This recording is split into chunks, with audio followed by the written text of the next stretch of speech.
Ang blobfish, pang-agam na pangalan, Psychrolutes marcedus, ay madalas itinuturing na isa sa mga pinakapangit na hayop sa mundo dahil sa kakaibang, malagelatin nitong anyo.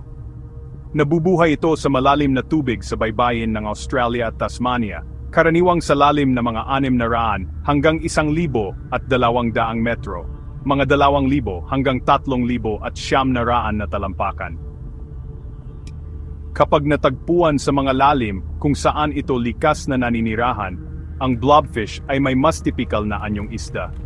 Gayunpaman, kapag ito ay dinala sa ibabaw, ang pagbabago sa presyon ay nagdudulot ng pagbagsak ng malagelatin nitong katawan na nagbibigay dito ng malungkot, lumulubog, at halos blobby na hitsura.